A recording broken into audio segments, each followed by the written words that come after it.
Today we will discuss about the rural development and rural development, urban development, and information technology.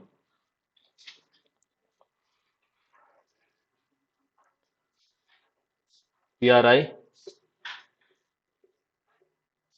and rural development.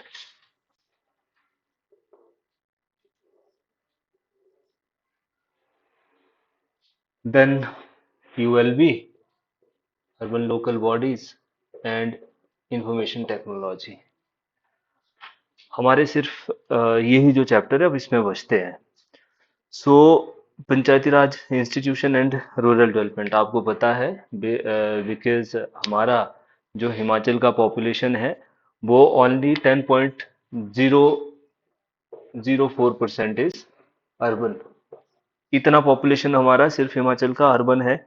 Rest is rural population है. तो एक हमारी population का इतना huge जो size है that is residing in the rural areas. और इसमें भी अगर आप डिस्ट्रिक्ट वाइज बात करेंगे रूरल एरियाज में सबसे ज्यादा हाईली जो अर्बनाइज डिस्ट्रिक्ट है वो शिमला है. यहाँ पर सबसे ज्यादा जो लोकल बॉडीज है अर्बन पॉपुलेशन है वो है. बाकी जो हिमाचल है वो सारे का सारा जो एरिया है वो हमारा गांव में रहता है. तो इस रूरल डेवलपमेंट के लिए पंचायती राज इंस्टीट्यूशन को डेवलप करने के लिए गवर्नमेंट के पास क्या क्या पॉलिसीज है, हमारी स्टेट गवर्नमेंट के पास कौन कौन सी पॉलिसीज है, कौन कौन से ऐसे जो प्रोग्राम है वो चलाए जा रहे हैं उनके बारे में हम बात करेंगे. और अगर पंचायती राज इंस्टीट्यूशन की बात करते हैं कॉन्स्टिट्यूशनल प्रोविजन तो आपको पता है कौन सी शेड्यूल में लिखा है पीआरआई. कौन सी शेड्यूल में पीआरआई? 11th कब आया? 1902. कौन सा अमेंडमेंट था? 73rd. और यूएलबीज के बारे में 74th जो अमेंडमेंट है 1992 में 12th शेड्यूल में बताया गया है. तो यहाँ पर अगर आप देखेंगे लगभग हमारे पास 29 जो सब्जेक्ट है इसमें रहते हैं. 29 सब्जेक्ट जिसमें कि पंचायत क्या बना सकती है, लॉ बना सकती हैं. और पीआरआईज में आप देखेंगे आर्टिकल 243 से लेकर 243 ओ तक के लिए, आर्टिकल 243 टू आर्टिकल 243 ओ तक के लिए पीआरआई के बारे में बताया गया है. और इसमें भी जो है पंचायती राज इंस्टीट्यूशन है इनको हम किस तरह से जो डिवाइड है वो करते हैं. और 243 जो आई है वो स्टेट फाइनेंस कमीशन के बारे में बात करता है. आर्टिकल आर्टिकल 243 आई, ये state finance commission, you know the role of state finance commission.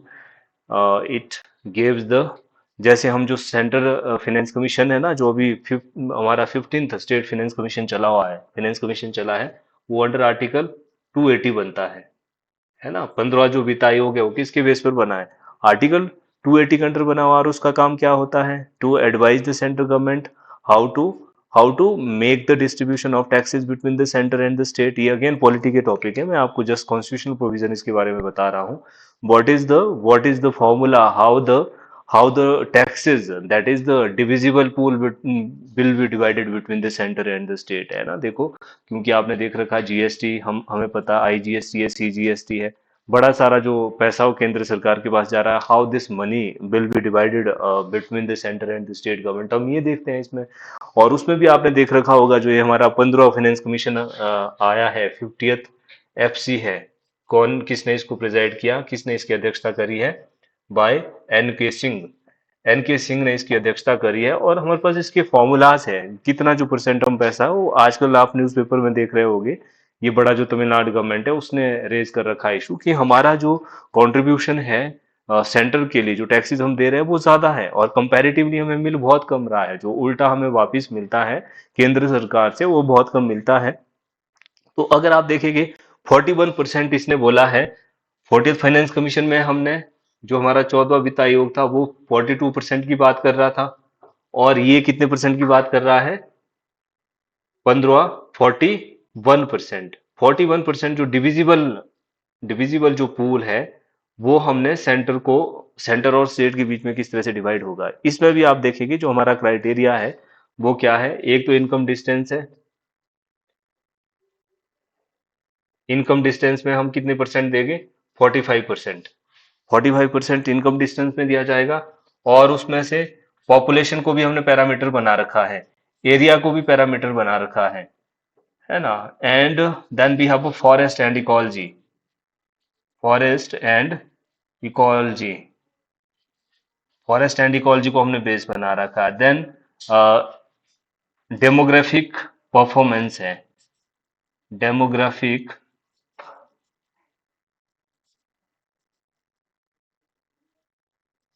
And then tax efforts. So these are the criterias जिसके बेस में हमने जो सेंट्रल गवर्नमेंट है उस स्टेट को पैसा देती है। Population, on the basis of population 15%, on the basis of area 15%, forest and ecology 10%, demographic performance 12.5%, tax efforts 2.5%। Total check it, total 100%. This is the scale for the division of taxes or the divisible pool by the central government to the state government। ये जो हमारा 15 of finance commission है ये इसने recommend कर रखा on the basis of this the taxes is that is divisible pool is divided between the. Suppose अगर केंद्र सरकार ने 100 रुपए देने हैं, 100 रुपए का मतलब है उसने बांटने हैं, 100 रुपए उसने बांटने कितने स्टेट में? जो हमारे पास यूटीज को तो उसका अपना ही बजट रहता है। जो हमारा 28 स्टेट है, अगर 28 स्टेटों के बीच उसने 100 रुपए बांटने हैं, किस रेशो में बांटेगी? किसका कितना पॉपुलेशन है, 15% उस बेस पे देना है। किस एरिया का कितना पॉपुलेशन है ना। और उसमें ये नहीं रहता है कि जो हमें उस सरकार से वो कितना पैसा मिल रहा है। तो जो टोटल आपने पैसा बांटना है सरकार ने, वो एक जनरल कैटेगरी स्टेट है, then second is special category states, जिसमें हमारा नॉर्थ ईस्टर्न के 8 सिस्टर्स है और एक हमारा हिमाचल, उत्तराखंड और जे है। इसमें स्पेशल कैटेगरीज है जिसमें कि आपने देखा होगा सेंट्रल गवर्नमेंट की जो सारी की सारी जो सेंट्रल सेक्टर स्कीम्स है, सेंटर स्पॉन्सर्ड स्कीम है, वो 90 और 10% की वित्त पोषित वो रहती है। तो ये एक जो हमारा सेंट्रल गवर्नमेंट का एक तरीका है कि किस बेस पे हम जो ये पैसा है वो बांटेंगे। वैसे ही आप देखिए राज्य सरकार के लिए भी हमने पंचायती राज बॉडीज को हमने कितना पैसा देना है स्टेट गवर्नमेंट ने, उसके लिए आर्टिकल 243 आई में हमने प्रोविजन कर रखा है। और ये जो पैसा है राज्य सरकार किस तरह से पंचायती राज जो बॉडीज है पीआरआई, दैट इज पीआरआई में हमारे पास कौन कौन सी बॉडी है? We have ZP, that is Zila Parishad, 3 tier system चलता है ना। जेडपी है। और अगेन पॉलिटी में आपने देख रखा होगा वी हैव डिफरेंट कमिटीज। कौन कौन सी कमिटीज रिलेटेड है पीआरआई से? हम्म। अशोक मेहता कमेटी, और एलएम सिंह भी, और इतनी सारी जो हमारे पास ये पंचायती राज के ऊपर कमिटीज है। उस बेस के बाद जो हमने पंचायती राज इंस्टीट्यूशन लाया है बाय द देन गवर्नमेंट, उस टाइम की जो सरकार थी उनके द्वारा पंचायतों को हमने जो ये अधिकार है दे रखा है कि हमें जो डेवलपमेंट है वो गांव तक के लिए ले जानी है, डिसेंट्रलाइज करना है ना। पहले सेंट्रलाइज था, इसको हमने किस तरह से जो डिसेंट्रलाइज है वो करना है। गांव में ही जो लेजिस्लेचर है वहीं जो लोग हैं अपनी जरूरतों के अकॉर्डिंग जो कानून है वो बना सके, इसके लिए हमने पंचायती राज इंस्टीट्यूशन लाया गया। सो हिमाचल इक्वली जो हमने अडॉप्ट किया है वो 3 टीयर सिस्टम है, जिसमें ZP we have 12 ZP, and then panchayat समिति,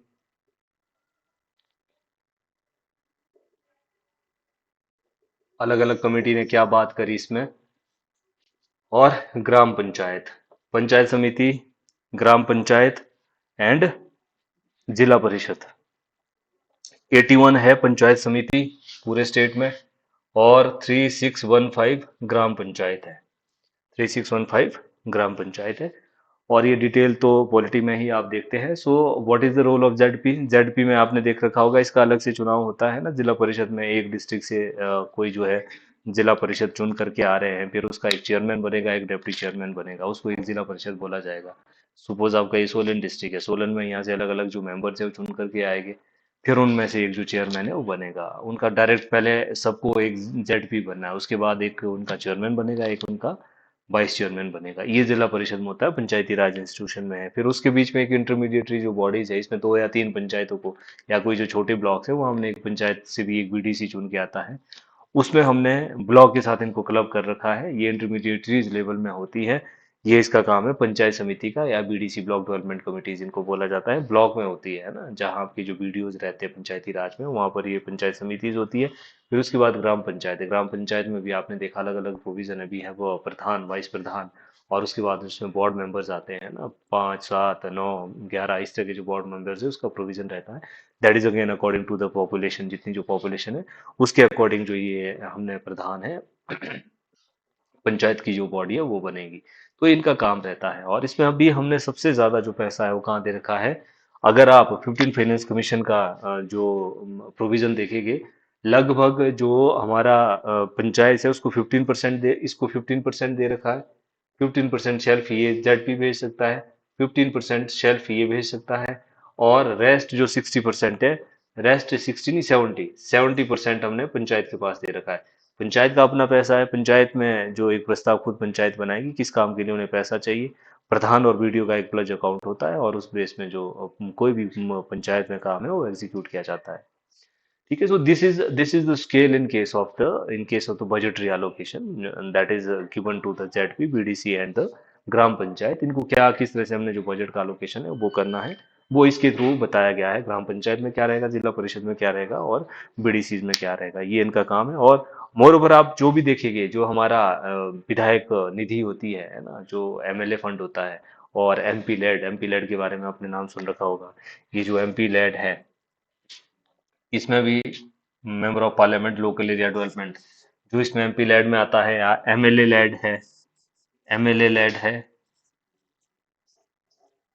तो ये सारे का सारा जो एग्जीक्यूटिव एजेंसी है वो वहां पर कौन है, पंचायत है। पंचायत एक हमारी कैसी बॉडी है, पंचायत एक कॉन्स्टिट्यूशनल बॉडी है। ग्राम पंचायत का जो प्रधान है, बट अनफॉर्चुनेटली ऐसा होता नहीं है पंचायती राज इंस्टीट्यूशन में। बहुत कम जो एजुकेटेड लोग हैं वो जाते हैं ना, एजुकेटेड लोग जाते हैं, बहुत कम लोग जाते हैं।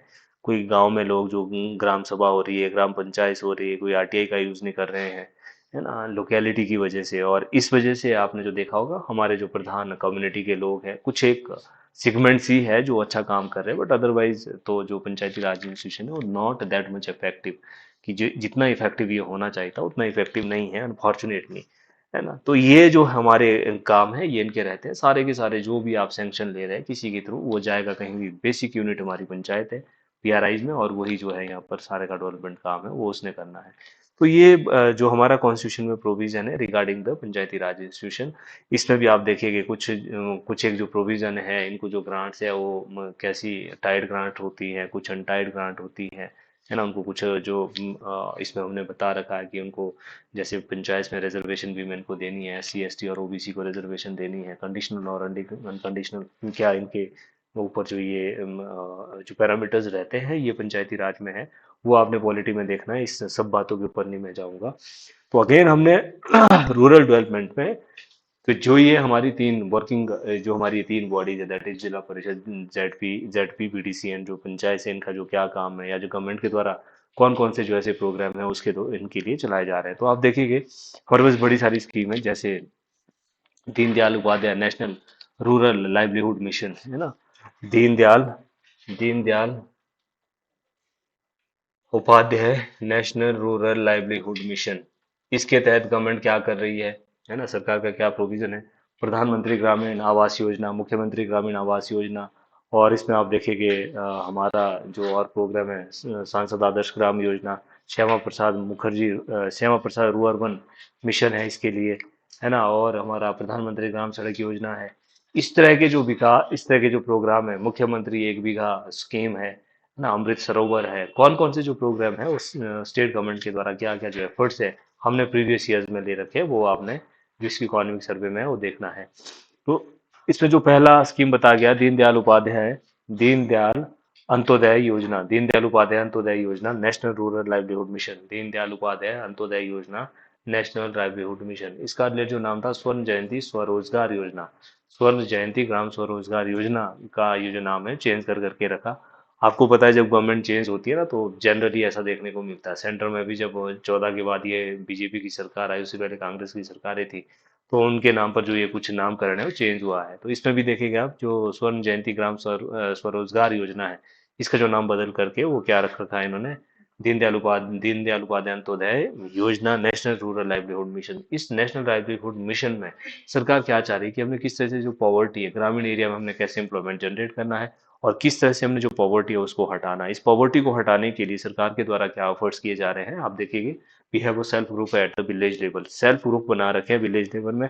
उसको सरकार क्लब करेगी पहले विलेज लेवल में, विलेज लेवल के बाद उनको ब्लॉक लेवल तक के लिए ले जाएंगे, ब्लॉक से आप डिस्ट्रिक्ट लेवल तक के लिए ले जाएंगे। फिर स्टेट गवर्नमेंट, सेंट्रल गवर्नमेंट किस तरह से जो उनको हमने ये जो पावर है उनको देनी है, या हमने जो गरीबी है उसको किस तरह से एबोलिश करना है, ये सरकार का इसमें जो मेन प्रोग्राम, इसका जो फोकस है उसके अंदर है। Deendayal Antyodaya Yojana, national rural livelihood mission के तहत हम क्या करेंगे, सेल्फ हेल्प जो ग्रुप्स है वो बनाए जाएंगे। वीमेन को हमने पावर देनी है, वीमेन को हमने जो है उनको हमने सक्षम बनाना है। Village at the level of village, at the level of block, district, then government of India जो है वो उनको इस तरह से क्लब करेगी। अब हमने उनकी जो इनकम को है, सुनना मेरी बात, पढ़ लेना घर में भी, ब्रॉडली आपने सिर्फ अंडरलाइन करना है, अदरवाइज इन जो स्कीम है वो बता क्या क्या रखा है। अब देखो हम कैसे किसी की भी लाइवलीहुड, हिमाचल जैसी स्टेट में आपके भी घर में या आप खुद लोग भी जो बड़ी सारी यहाँ पर वीमेन बैठी, वीमेन क्या लड़कियां बैठी हुई है ना, अगर आपके पास गवर्नमेंट जॉब नहीं है then what will you do for your earning, है ना, जो आपने अपना जो रोजमर्रा की जिंदगी चलानी है, अगर आपके पास जॉब नहीं है तो कैसे हम उसको जो है गवर्नमेंट है वो स्ट्रेंथन कर सकती है। अगर आप खेती बाड़ी कर रहे हैं, आप एग्रीकल्चर कर रहे हैं, हॉर्टिकल्चर कर रहे हैं, वो किसी एक इनकम नहीं है, वो पूरी फैमिली की एज अ हॉलिस्टिक इनकम मानी जाती है। तो गवर्नमेंट का ये मानना है कि मोर ओवर जो आपको एक जो वीमेन हमारा जो सेक्शन है उसको ज़्यादातर अपने जो मेल काउंटर पार्ट के ऊपर है वो डिपेंड रहना पड़ता है फॉर देयर लाइवलीहुड। उनको हमने किस तरह से जो इंडिपेंडेंट है, सेल्फ डिपेंडेंट है, वो बनाना है। ये इस नेशनल रूरल लाइवलीहुड मिशन का हमारा, अगर हमारी जो वीमेन है वो फाइनेंशियली वेल ऑफ होगी और एजुकेटेड होगी तो हमारा जो समाज है, बड़ी सारी जो हमारी चुनौतियां हैं समाज की वो अपने आप में ही एड्रेस हो जाएगी। तो इसीलिए सरकार का फोकस है विमेन को हमने क्या देना है, उनको उनको हमने सक्षम बनाना है, किस तरह से उनको एडुकेट करना है, उनको हमने गरीबी से हमने उनको हटाना है, गरीबी से उनको बाहर निकालना है। तो इसके लिए गवर्नमेंट ने ये जो प्रोग्राम है वो चला रखा है, नेशनल रूरल लाइवलीहुड मिशन। इसके तहत हम उनके लिए स्क्योर करते हैं, पहला तो है फाइनेंशियल इंक्लूजन। ये जो फाइनेंशियल इंक्लूजन आपको दे रखा है, फाइनेंशियल इंक्लूजन का मतलब है कि हर एक वीमेन का, हर एक हाउस होल्ड में वीमेन का एक फाइनेंशियल अकाउंट होना चाहिए, उसका बैंक अकाउंट होना चाहिए, ताकि जो उसका बैंक अकाउंट होना चाहिए और बैंक अकाउंट के साथ साथ उसमें फाइनेंशियल लिटरेसी होनी चाहिए ना, जो आज आप यूपीआई यूज कर रहे हैं, गूगल पे, फोन पे, इस तरह का जो हम यूज कर रहे हैं। सेविंग की आपने हैबिट डेवलप करनी है, दिन के चाहे आप 10 रुपए भी सेव कर रहे हैं ना, सेविंग की जो इम्पोर्टेंस है वो बतानी है ना। और सेविंग जो इंश्योरेंस है, इंश्योरेंस कितना ज़रूरी है इसके लिए अवेयर उनको करवाना है। पेंशन, रेमिटेंसेस, उनकी हमने जो वीमेन की है वो काउंसलिंग करवानी है regarding financial literacy, that is financial inclusion. क्या पैरामीटर है पहला, हम इसके अंडर क्या करेंगे, फाइनेंशियल इंक्लूजन करेंगे, उनकी जो रीच है वो हर बैंक अकाउंट तक के लिए बनाएंगे, और इस बैंक अकाउंट में उनको ये अवेयर करेंगे कि दे हैव सेविंग अकाउंट। ये छोटी छोटी जो जैसे कोई आरडी पोस्ट ऑफिस में खोल रहा है ना, कोई बैंक में खोल रहा है, इस तरह का जो हमने उनको है वो फाइनेंशियल इंक्लूजन के तहत लाना है। देन सेकंड है फार्म लाइवलीहुड। फार्म लाइवलीहुड में आप देखिएगा, फार्म लाइवलीहुड में क्या होता है, उनको हमने जो हमारी इको जो सेंसिटिव है, जिसमें आज जो इकोलॉजिकल, एग्रो इकोलॉजिकल है, सस्टेन लाइफ स्टॉक्स है, हम उनको किस तरह से जो अपनी फार्म्स में है वो मॉडर्न प्रैक्टिसेस के तहत इंक्लाइन कर सकते हैं, है ना। जो मॉडर्न हमारी प्रैक्टिसेस है वो उसके तहत उन्होंने जो खेती बाड़ी है वो करनी है ना। जैसे जीवामृत है, या फिर जो हम पहले bio pesticides, chemical pesticides use करते थे ना, जीवामृत। और दूसरा ये जो बीजामृत है ना, इसको हमने कैसे बनाना है, और इकोलॉजिकल फ्रेंडली हम जो एग्रीकल्चर है वो किस तरह से कर सकते हैं, जो आने वाले टाइम में एक जिसकी डिमांड बढ़नी है। तो हम उनका जो विमेन की इनकम है वो फार्म से किस तरह से उसकी जो लाइवलीहुड को हम सिक्योर कर सकते हैं, ये भी एक एफर्ट सरकार का है। इसके बाद दूसरा है नॉन फार्म लाइवलीहुड। ये फार्म लाइवलीहुड है, नॉन फार्म से जो लाइवलीहुड है वो उनको किस तरह से आएगा, एक तो एग्रीकल्चर वाले तरीके से आएगा। एग्रीकल्चर में भी देखो इसमें आगे बता रखा है कि हम उनको एनिमल हस्बेंड्री की हम उनको ट्रेनिंग देंगे, लाइफ स्टॉक को आपने किस तरह से पालना है, मुर्गी पालन कैसे करना है, फिश पालन आपने कैसे करना है, जितनी भी अलग अलग तरह की जो लाइफ स्टॉक है ना, छोटे छोटे जो आपने गार्डन है या फिर बाड़ीज है उसको किस तरह से आपने लगाना है ताकि आपकी जो इनकम है वो बढ़ सकती है। दूसरा जो उनका विजिट है वो हमारी जो गवर्नमेंट यूनिवर्सिटीज है, like Palampur university, agriculture university नौनी है ना, या वेटनरी यूनिवर्सिटी है, या फिर हमारी कोई ये जो हॉर्टिकल्चर यूनिवर्सिटी नौनी है, एग्रीकल्चर यूनिवर्सिटी, इनकी उनकी जो टूरिंग है वो करी जाएगी, है ना। एट एक्सपोजर विजिट जो है उनके, चौधरी श्रवण कुमार जो हमारी ये यूनिवर्सिटी पालमपुर है, कृषि विश्वविद्यालय पालमपुर है, वहाँ के लिए उनके जो एक्सपोजर टूर है वो लगाए जाएंगे, और वहाँ के जो लोग हैं साइंटिस्ट हैं उनको बताएंगे कि किस तरह से आपने जो मॉडर्न टेक्निक्स है वो करनी है। Then non farm livelihood, non farm livelihood में आप देखेंगे इसमें हमने किस तरह से उनको जो प्रमोट करना है। अभी हम ये बात कर रहे थे सेल्फ हेल्प ग्रुप्स की, तो नॉन फार्म हुड में अगर आप देखेंगे, नॉन फार्म लाइवलीहुड में भी बड़ी सारी जो बातें हैं वो बताई गई है। सेल्फ हेल्प ग्रुप्स को हम बनाने की बात करेंगे। अब ये जो सेल्फ हेल्प ग्रुप्स हैं उनको हमने क्या देना है, आपने देखा होगा ना, यहाँ से आप मॉल रोड शाम को घूमने जाते होगे, वो जो चिल्ड्रन पार्क के पास है आपको औरतें बेचती हुई मिलती है ना, कोई वो घर का पिकल बेच रही है ना, कोई कुछ अलग अलग तरह के उन्होंने जो होम घर से बने हुए प्रोड्यूस है उसको बेच रहे हैं। क्योंकि उससे हो क्या रहा है, एक तो ओरिजिनलिटी भी मिल रही है ना, वो जो आपका जो प्रोड्यूस है वो कैसा मिल रहा है, हाई क्वालिटी का मिल रहा है, हाई क्वालिटी का मिल रहा है, और उनको हम इस तरह से गवर्नमेंट सर्टिफाई उनको हम बना देंगे। क्योंकि आप बाहर से कोई भी प्रोडक्ट्स ले रहे हैं ना, आपने पिकल लेना है, कब का बना हुआ है क्या उसकी, वैसे तो चलो एफसीआई जो हमारा होता है फूड वाले, उनकी उनसे सर्टिफाई उसमें सर्टिफाई होते हैं। बट फिर भी हमें क्या करना होता है इसके लिए कि जो सरकार है उनको एक प्रोटेक्शन देगी, और उनके जो प्रोड्यूस है उसको हम अच्छी तरह से जो मार्केट में वो बेच सकते हैं। आपके गवर्नमेंट कॉलेजेस है, गवर्नमेंट कॉलेजेस में कैंटीन्स होती है, उसको वीमेन रन करेगी, है ना, कोई आपके सरकारी दफ्तर है, कोई आपका सेक्रेटरीट है, डीसी ऑफिस है, कोई तहसील का ऑफिस है, कोई ब्लॉक का ऑफिस है, वहाँ पर कैंटीन्स होती है। हॉस्पिटल्स में कैंटीन्स होती है, कॉलेजेस में कैंटीन्स होती है, स्कूल में कैंटीन्स होती है, यूनिवर्सिटी में कैंटीन्स होती है। वो हम कैसे जो विमेन सेल्फ हेल्प ग्रुप के लोगों को हैं उनको हम इतना सक्षम बना सकते हैं कि इस लेवल में जो है वो अपना काम स्टार्ट करे। तो इसके लिए उन्होंने बता रखा है कि हिमीरा करके, ये जो है हिमीरा करके, और इनको एक अलग से लोगो भी दिया जाएगा सेल्फ हेल्प ग्रुप को, ताकि जो उनकी मार्केट है वो इंक्रीज हो सके।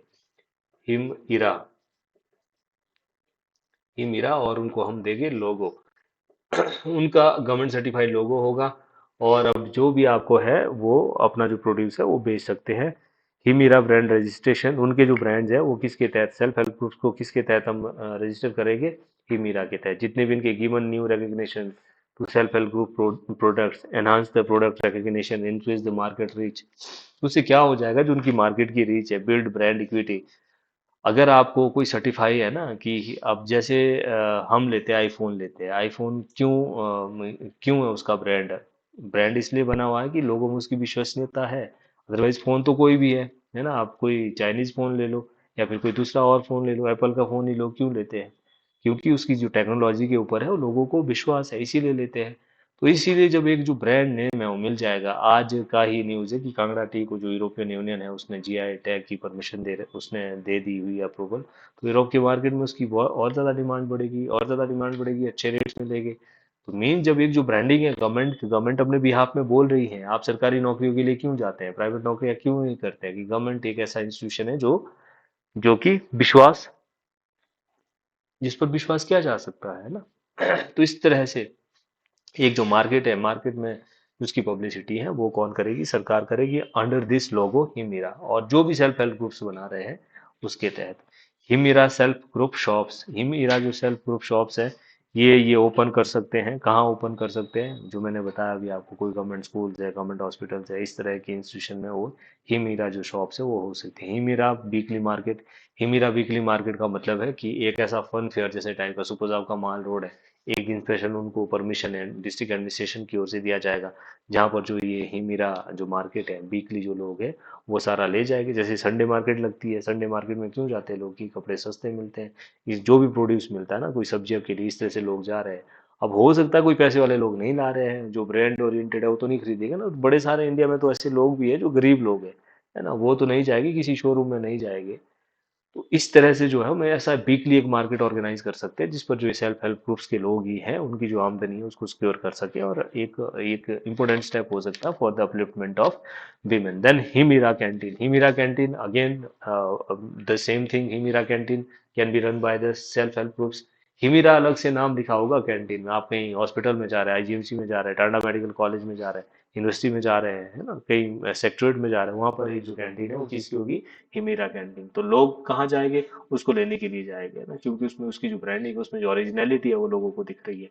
Him Annapurna food van, Him Annapurna food van जो ये हमारा ऊना और कांगड़ा डिस्ट्रिक्ट है वहां पर, तो ये अन्नपूर्णा जो वैन है जो इनका माल है वो बहुत जगह भी सप्लाई किया जाता है, सिर्फ 2 डिस्ट्रिक्ट में इस तरह का जो है अभी देखने को मिला है। तो ये इस तरह से हम जो उनका नॉन फार्म वे में है वो उनकी लाइवलीहुड को हम सिक्योर कर सकते हैं। Startup village entrepreneurs program, village village level में हम उनको क्या कर सकते हैं, उनको एक जो अपना उद्यम स्टार्ट करने के लिए उनको सक्षम बना सकते हैं, ताकि उनमें जो एंटरप्रेन्योरशिप और डेवलपमेंट स्किल्स है वो आ सके। तो ये हमारा नेशनल रूरल लाइवलीहुड मिशन के तहत जो गवर्नमेंट के द्वारा है, दीनदयाल उपाध्याय अंत्योदय योजना के तहत नेशनल रूरल लाइवलीहुड मिशन के लिए, कि हमने जो पॉवर्टी को एड्रेस करना है और पर्टिकुलरली किसको अपलिफ्ट करना है, वीमेन को अपलिफ्ट करना है।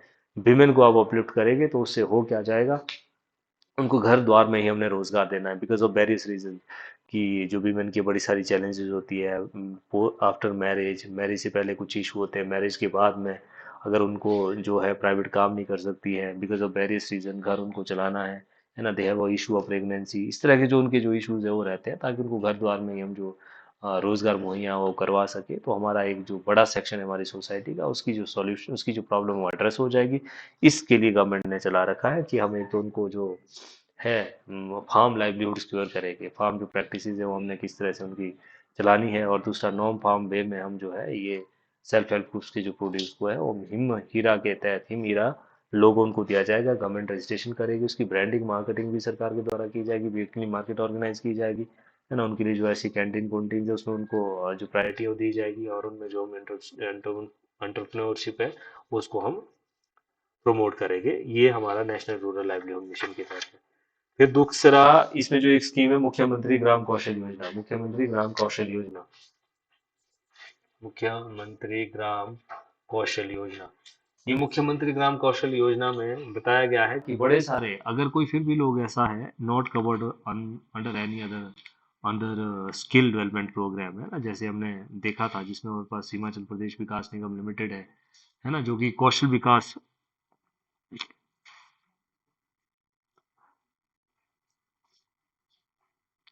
आपको जो स्किल है वो रेंडर कर रहा है, अगर वो किसी प्रोग्राम के तहत उसको हमने नहीं ला रखा है तो इसमें सरकार उनको ऐसी स्किल दे सकती है। देखो बड़े सारे जो हमारे ये ट्रेडिशनल जो ट्रेडिशन कोर्सेज हैं, जैसे हमारा कांगड़ा पेंटिंग है ना, कुल्लू शाल है, चंबा रुमाल है, चंबा चप्पल है, और हमारा ये जो मिनिएचर पेंटिंग्स है, जो थी वुड कार्विंग है, स्टोन कार्विंग है, इस तरह की जो या जो और making of jute, pine, bamboo, बड़े सारे, अगर आप हिमाचल में देखेंगे ना, हमारे जो हैसी कम्युनिटी है, और ये कई लोग वो जो है वो बेम्बू से बने हुए कई तरह के जो वो इक्विपमेंट्स है वो बनाते थे। उस इंडस्ट्री को कोई मिस्त्री का काम कर रहा है, कोई लोहार का काम कर रहा है, कोई वुड कार्विंग का काम कर रहा है, कोई स्टोन कार्विंग का काम कर रहा है ना, कोई पेंटिंग का काम कर रहा है, तो उनको हम इस तरह की जो स्किल्स है वो प्रोवाइड करवा सकती है। So this is under the मुख्यमंत्री ग्रामीण कौशल योजना के तहत, मुख्यमंत्री ग्राम कौशल योजना के तहत उन लोगों को प्रशिक्षण दिया जाएगा, और ये जो ट्रेडिशनल फॉर्म्स है इसको डेवलप किया जाएगा, उनको रोजगार भी मिलेगा, और जो हमारी ये हमारी जो ओरिजिनलिटी है इसमें वो भी बनी रहेगी। मुख्यमंत्री 1 बीघा स्कीम,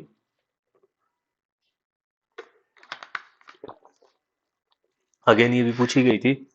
मुख्यमंत्री 1 बीघा स्कीम, मुख्यमंत्री 1 बीघा स्कीम, इसके बारे में आप देखेंगे जो सेल्फ हेल्प ग्रुप्स में वीमेन काम करती हैं उसका, और वो मनरेगा की वर्कर है, मनरेगा का उसके पास जॉब कार्ड है, उसको सरकार से वो 1 लाख तक का बेनिफिट ले सकती है अंडर मुख्यमंत्री 1 बीघा स्कीम के तहत। मुख्यमंत्री 1 बीघा स्कीम का मतलब है कि वो अपने 1 बीघा तक की लैंड में जो है वो किसी भी तरह का जो अपना उद्यम है वो स्टार्ट कर सकती है ना, कोई किचन गार्डन है, बैकयार्ड या किचन गार्डन है, इस तरह के जो है जहाँ पर वो कोई वेजिटेबल उगा रही है ना, कोई हॉर्टिकल्चर का प्रोड्यूस है उसको कर रही है, इसके लिए मुख्यमंत्री 1 बीघा स्कीम चलाई गई है ना, और वो होनी क्या चाहिए, सेल्फ हेल्प ग्रुप में अंडर नेशनल NRLM के तहत, नेशनल रूरल लाइवलीहुड मिशन के तहत जो सेल्फ हेल्प ग्रुप्स चलाए गए हैं उसके तहत आप रजिस्टर होने चाहिए और मनरेगा के एक वर्कर होने चाहिए, तो और गवर्नमेंट से 1 लाख तक का जो आप लोनिंग की व्यवस्था है वो हो सकती है, और अपना 1 बीघे तक की लैंड में जो है आप अपना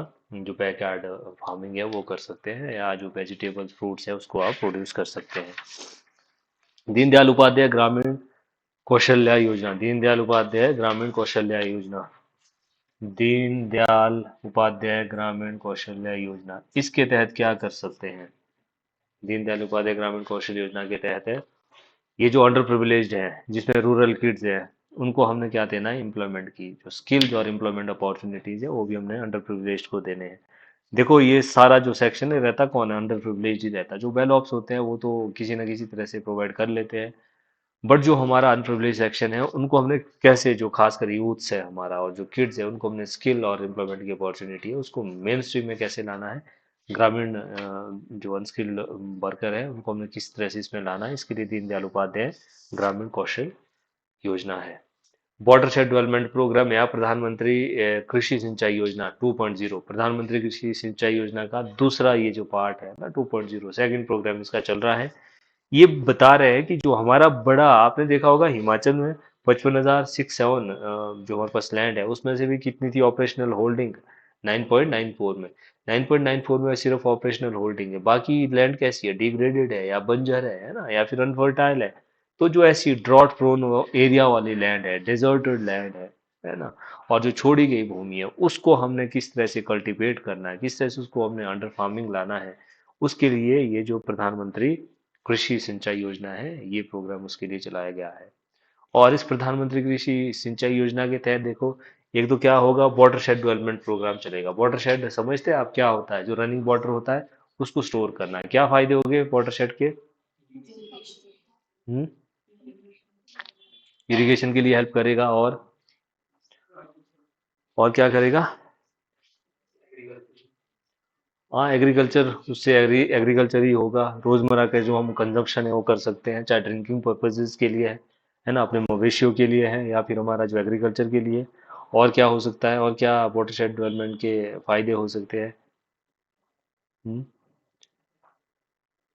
वाटरशेड डेवलपमेंट के फ्लड्स को रोकेगा, है ना, जो फ्लड आपके आ रहे हैं, जो एक फ्लो में वाटर ने जाना था वो वहां पर स्टोर हो रहा है उसको रोकेगा, सॉइल इरोजन को चेक करेगा, और आपका जो वाटर वाटर टेबल है उसको रिचार्ज करेगा।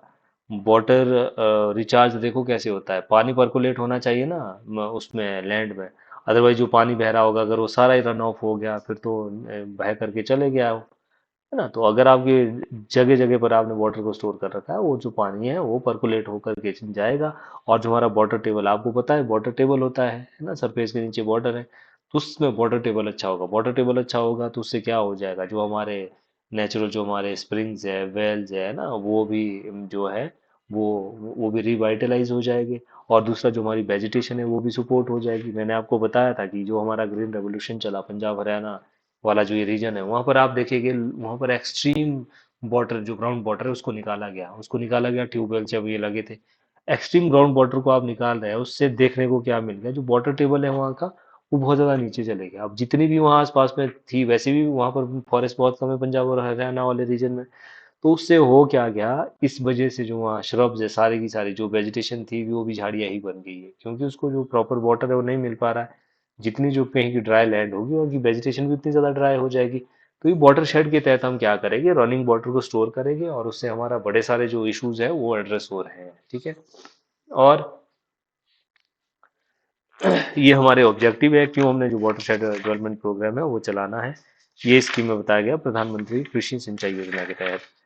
फिर उसके बाद ये जो देखो काम ये करेगी कृषि सिंचाई योजना के तहत, ये डिस्ट्रिक्ट के नाम बता रखे हैं, इसमें जो नोडल एजेंसी है एक तो हिमकोश है, हिमकोश किन्नौर, शिमला और सोलन के लिए है ना, और आईआईटी मंडी और Himachal Pradesh state institute of rural development ये सिरमौर, कुल्लू, लाहौल स्पीति और मंडी।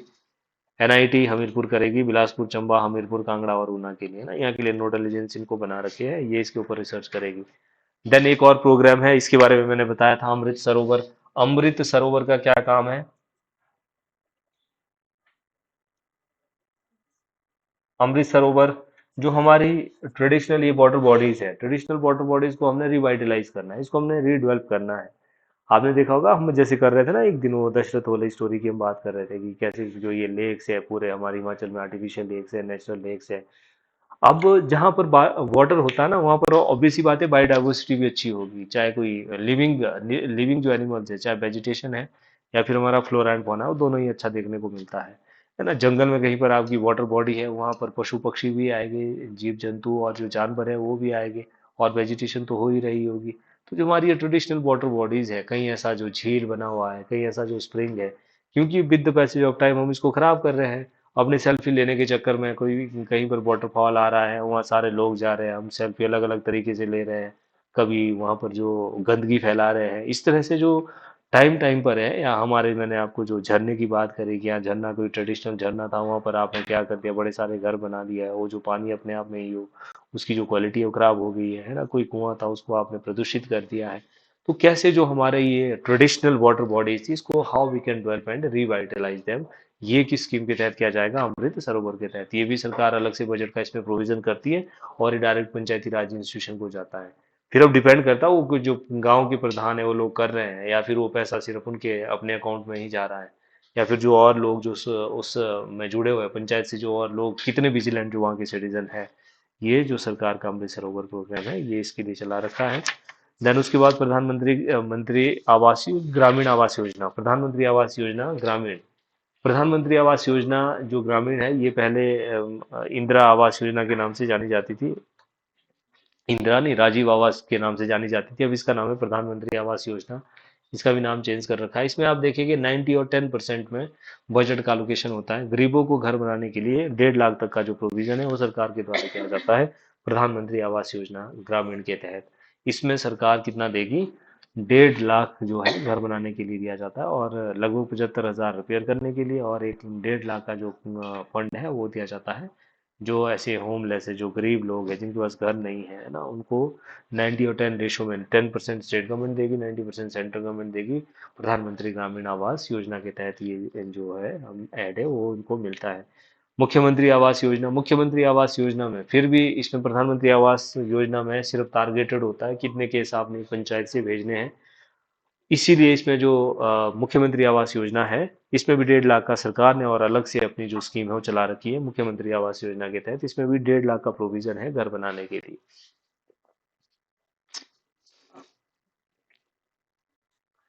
और ये है बीपीएल के लिए, all types of people living below poverty line. जो भी लोग बिलो पॉवर्टी लाइन रह रहे हैं उनको ये घर मुहैया करवाने के लिए सरकार 1.5 लाख देगी। आदर्श ग्राम योजना, ये जो सांसद आदर्श ग्राम योजना है, इसके बारे में आपने सुन रखा होगा। ये जो सांसद है, ये अपना एक जो विलेज है वो लेते थे। बड़े टाइम से तो ये ऐसे क्वेश्चन नहीं पूछे गए हैं। ये इन्होंने बता भी रखे हैं कि जो सुरेश कश्यप है, इन्होंने कोटी पडोग गांव ले रखा है राजगढ़ का, है ना। और जो ये ऊपर प्रतिभा सिंह है, इन्होंने गहार ले रखा है, नगर गहार कुल्लू, ऐसे जो इन्होंने जो गांव है वो एक गोद ले रखे हैं। पता नहीं कितने ये गांव आदर्श बने हैं या नहीं बने हैं। अगेन सिर्फ ये भी मुझे लगता है कि इकोनॉमिक सर्वे में ही है वो गांव आदर्श बन पाया या नहीं बन पाए हैं।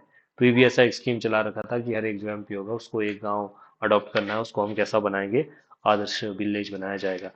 फिर श्यामा प्रसाद मुखर्जी रू अर्बन मिशन। श्यामा प्रसाद मुखर्जी रू अर्बन का मतलब होता है, जैसे आप टर्म यूज करते हैं ना कि इंग्लिश यूज करते हैं, इंग्लिश का मतलब क्या होता है, हिंदी प्लस इंग्लिश। ऐसे ये रू अर्बन भी है। रू अर्बन का मतलब अर्बन और रूरल मिक्स। तो आपने कहते हैं जो अर्बन एम्यूनिटीज है वो कहाँ देनी है, रूरल में ही देनी है। माइग्रेशन इंडिया में सबसे ज्यादा क्यों होता है, urban to urban, urban rural to urban होता है। वो क्यों होता है, various push and pull reasons, है ना। अच्छी शिक्षा, अच्छा स्वास्थ्य, जॉब अपॉर्चुनिटीज, जिसके लिए लोग जा रहे हैं। तो अगर हमें गांव में ही उनको रोजगार मिल रहा है, गांव में अच्छी एजुकेशन मिल रही है, तो क्यों जाएंगे लोग शहरों में, शहरों की गंदी गंदी हवा के लिए, शहरों की कंजेशन के लिए, है ना, शहरों की एक्सपेंसिव लाइफ के लिए लोग गांव में रहेंगे। तो इसीलिए हमें जो कहते हैं, ये जो फैसिलिटी है उनको, इसके लिए सरकार क्या बना रही है, 300 क्लस्टर्स बनाए जाएंगे 5 ईयर में। 300 क्लस्टर का मतलब ये रूरल एरियाज में प्रोवाइड किए जाएंगे, जहाँ पर थोड़े से 3-4 जो एरिया के गांव आते हैं एक जगह, वहाँ पर इस तरह के क्लस्टर्स बनाए जाएंगे, और उनको सारे की सारी, चाहे फाइबर की फैसिलिटीज़ है, ऑप्टिक फाइबर की फैसिलिटीज़ है, हेल्थ है, एजुकेशन है, इस तरह का जो एक्सपोजर है वो वहाँ दिया जाएगा। और जिससे होगा क्या कि जो माइग्रेशन है वो रुक जाएगा, और आप जो रूरल एरियाज में हैं उनको ही अर्बन फैसिलिटीज़ दे रहे हैं। इसके लिए गवर्नमेंट रू अर्बन क्लस्टर बना रही है। ठीक है, इंटीग्रेटेड क्लस्टर एक्शन प्लान है ये, क्रिटिकल गैप फंड है, ये सारा इसी में ही है। मातृशक्ति बीमा योजना, मातृशक्ति बीमा योजना ये भी अगेन, मातृशक्ति बीमा योजना भी अगेन इंपॉर्टेंट स्कीम है। 10 से 75 ईयर तक की जो 75 ईयर ओल्ड वीमेन है उनके लिए, 10 to 75 ईयर ओल्ड जो वीमेन है उनके लिए मातृशक्ति बीमा योजना चलाई जा रही है। अब वीमेन को बड़े सारे इशू से गुजरना पड़ता है, जैसे उनकी प्रेगनेंसी है, सिजेरियन हो रहा है ना, या फिर कहीं स्टरलाइजेशन हो रही है, बाद में फैमिली प्लानिंग के ऑपरेशन करवाने हैं, चाइल्ड डिलीवरी है ना, या फिर कोई और घर का काम करते हुए अगर इन केस इनकी जो है वो डेथ हो जाती है कहीं लैंडस्लाइड में, इंसेक्ट बाइट में, कोई बड़ी सारी महिलाएं घास में खेतों में घास लाने के लिए जाती है ना, इस तरह की जो रोजमर्रा की जिंदगी में है ना, और डिलीवरिंग ऑफ बेबी, और in case of sterilisation, in case of caesarean, इस तरह का कहते हैं अगर उन्हें कुछ लॉस होता है, अगर उनकी डेथ हो जाती है ना। अब तो ये जो डेथ है एक्सपर्ट जो डिलीवरी है वो करवाई जाती है। अर्लियर अगर आप कुछ टाइम पहले की बात करो तो बड़ी सारी जो मैटरनल मोर्टेलिटी रेट है हमारी, वो बहुत ज़्यादा थी, क्योंकि उसमें बड़ी सारी जो वीमेन है उनकी जो बच्चे को डिलीवर करते हुए ही है वो डेथ हो जाती थी। तो इसलिए सरकार ने इसके लिए प्रोग्राम चला रखा है कि अगर इन केस ऑफ डेथ हो जाती है और इन केस जो है टोटल डिसेबिलिटी आ जाती है, परमानेंट डिसेबिलिटी आ जाती है, तो उसको 2 लाख तक का जो प्रोविजन है वो बीमा के तहत जो सरकार की ओर से वो दिया जाएगा।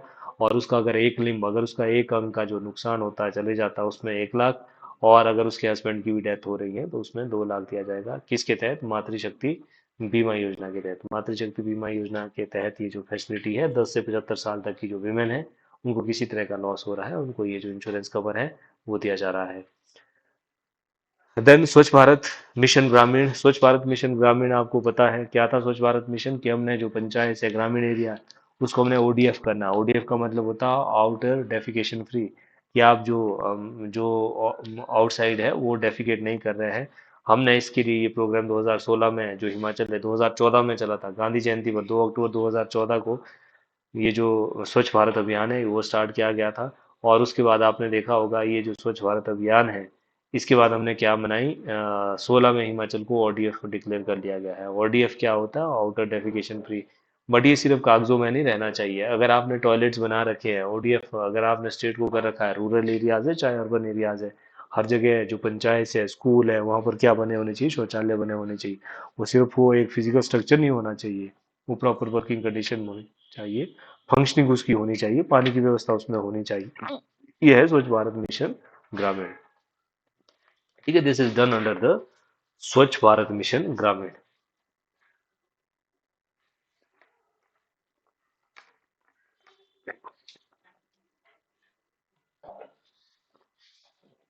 जिसमें हम सॉलिड वेस्ट मैनेजमेंट कैसे करना है, लिक्विड वेस्ट मैनेजमेंट को हमने किस तरह से करना है। ऐसे होने चाहिए कि एक ने टॉयलेट बना दिया और जो उसका लिक्विड है वो जा रहा है ओपन में, इस तरह का नहीं होना चाहिए। कि लिक्विड को हमने कैसे वेस्ट मैनेजमेंट करना है, सॉलिड को हमने कैसे मैनेजमेंट करना है। तो ये जो है स्वच्छ भारत मिशन के तहत ये प्रोग्राम है वो चलाया गया था रूरल एरियाज के लिए। देन एक इसमें स्कीम आती है ये पंचवटी स्कीम। ये पंचवटी जो ये स्पेशल इनिशिएटिव अंडर स्वच्छ भारत मिशन ग्रामीण के तहत जो है वो सॉक पिट बनाए जाएंगे, ट्विन पिट्स बनाए जाएंगे, रिवाइज महर्षि वाल्मीकि संपूर्ण स्वच्छता पुरस्कार दिए जाएंगे, है ना। और ये अलग अलग तरह के इनिशिएटिव है जो लिए जा रहे हैं। और मनरेगा के तहत भी ये जो सॉक पिट है, ट्विन पिट्स है, सॉक पिट होते हैं ना कि एक जगह जो गंदा पानी है उसको हम इकट्ठा कर रहे हैं ना, और उसको जो है वो हमने रीयूज करना है, फिल्टर होकर के उसको हमने किस तरह से रीयूज करना है, ट्विन पिट्स है ये बनाए जाएंगे। फिर ये पंचवटी जो स्कीम है, अगेन ये भी इम्पोर्टेंट है पंचवटी में, कि जो हमारे सीनियर सिटीजन हैं उनके लिए हमने पार्क बनाने हैं। सीनियर सिटीजन के लिए पार्क बनाने हैं। हर कॉन्स्टिट्यूंसी में एक एक पार्क बनाने की पिछली बार भी बात हुई थी। लगभग ये एक जो 1 बीघा का लैंड है, 1 बीघा में ये इस तरह का जो है पार्क्स है वो बनाए जाएंगे, पार्क्स एंड गार्डन, जहाँ पर जो ओल्ड सिटीजन है उनको घूमने फिरने की जो फैसिलिटीज है वो प्रोवाइड की जाएगी। बिकॉज आपने देख रखा होगा जैसे शहरदारी में लोग रहते हैं, बहुत कंजेस्टेड होता है, कहीं जो बुजुर्ग लोग हैं वो बाहर नहीं निकल सकते ओपन में, क्यों? क्योंकि वहाँ पर व्हीकल्स है, ट्रैफिक है, तो उनको कोई टक्कर ना मार दे, इस वजह से वो घर से बाहर तो निकल नहीं सकते। तो हमारे पास एक ऐसी जो एक जगह है उन लोगों के लिए होनी चाहिए जहाँ वो घूम फिर सकते हैं। इसको हमने बना रखा है पंचवटी स्कीम के तहत। फिर एमजी नरेगा, आपको पता है 5 सितंबर 2005 को हमने ये स्टार्ट करी थी, Mahatma Gandhi Gandhi national employment guarantee जो प्रोग्राम है। इसका काम क्या था? 100 दिन का जो रोजगार है वो देना था। टाइम टाइम पर आप देख रहे हैं इसमें जो वेजेस है उसका जो पैसा वो बढ़ाया जाता। अगेन ये भी जो स्कीम है वो बड़ी न्यूज़ में चली हुई है, और क्योंकि जो सेंट्रल गवर्नमेंट है इस बार इसका जो बजट है वो भी कम कर रखा है। और वैसे भी इसमें बड़े सारे इश्यूज थे, कहीं जो डिले पेमेंट्स है वो हो रही है ना, इस तरह के जो इश्यूज है मनरेगा से रिलेटेड है, वेरियस चैलेंजेस है इसको इम्प्लीमेंट करने के लिए। Aldous this was a very good measure by the central government for the unskilled workers. Unskilled जो वर्कर है उनको घर द्वार में ही जो रोजगार है वो मिल रहा है। सो ये जो है वो आपका this is all about this chapter. और इसमें फिर मैंने ये बताया पंचायती राज में टोटल हमारे पास 12 जेडपी है, 281 समितिज है और 3615 पंचायत है। इसमें हमने जो पंचायत में है वो ई ग्राम स्वराज चलाना है। और आगे देखिएगा आप, ई ग्राम जो स्वराज है ये एक फ़ोन में ऐप होता है ना। जन समीक्षा ई ग्राम स्वरोजगार ऐप है। आप देखिएगा अपने फ़ोन में जिस जिस पंचायतों से आप बिलोंग करते हैं इस ऐप को अपने जो फ़ोन में है वो इंस्टॉल कर सकते हैं। वहाँ से जब आप इसको ऑपरेट करेंगे वहाँ से आपसे पूछा जाता है कि कौन सी डिस्ट्रिक्ट है आपकी या कौन सा ब्लॉक आता है। फिर जो आपकी पंचायत में जो स्कीम चल रही है ना, जो आप लोग पढ़े लिखे आप लोगों को ऐसा काम जो है वो करना है। तो this is all about this urban पीआरआईज and rural development. पीआरआईज and rural development में अगर हम ब्रीफ में बात करें तो हमने क्या क्या देखा, बड़े सारे जो सरकार ने स्कीम है वो चला रखे हैं। जिसमें हमने बात करी जो हमारा Deendayal Upadhyay Antyodaya Yojana, national rural livelihood mission है ना, उसके तहत हम क्या क्या जो वीमेन की अपलिफ्टमेंट है वो कर सकते हैं। और उसके बाद हमने देखा मुख्यमंत्री ग्रामीण आवास योजना, प्रधानमंत्री आवास योजना और प्रधानमंत्री आदर्श ग्राम योजना, स्वच्छ भारत और हमने देखी पंचवटी और अमृत सरोवर। तो ये ऐसे जो प्रोग्राम है वो हम किस में चला रहे हैं, या मुख्यमंत्री कौशल विकास योजना, ये हम चला रहे हैं पंचायती राज इंस्टीट्यूशन में। बिकॉज हमारा जो ऑलमोस्ट 90% पॉपुलेशन है वो कहाँ रहता है, हिमाचल का तो रहता ही रहता है, बट जो हमारे देश का वो भी जो मेजोरिटी पॉपुलेशन है that is resided in the rural areas. Then इसके बाद दो हमारी वर्किंग लाइनें हैं, एक तो हमारी पीआरआईज है, दूसरी साइड में कौन सी है, यूएलबीज, अर्बन लोकल बॉडीज, यूएलबीज। इनके बारे में भी आपने वैसे पॉलिटी में देखा होगा। इससे रिलेटेड भी हमारे पास जो है 74th अमेंडमेंट लाया गया था 1992 में। और ये हमारा शेड्यूल 12 है, शेड्यूल 12 में बताया गया। और इसमें 18 जो सब्जेक्ट्स है, 18 सब्जेक्ट्स के ऊपर जो हमारे ये अर्बन लोकल बॉडीज है ये कानून बना सकती हैं। अर्बन लोकल बॉडीज में आप देखेंगे इसमें भी म्युनिसिपल म्युनिसिपल कॉरपोरेशन है, we have a municipal corporation, then municipal council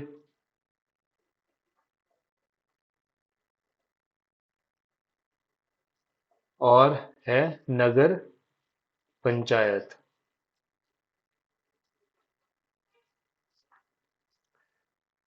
तो हिमाचल में 5 म्युनिसिपल कॉरपोरेशन है, 29 म्युनिसिपल काउंसिल्स है, 27 नगर पंचायत है।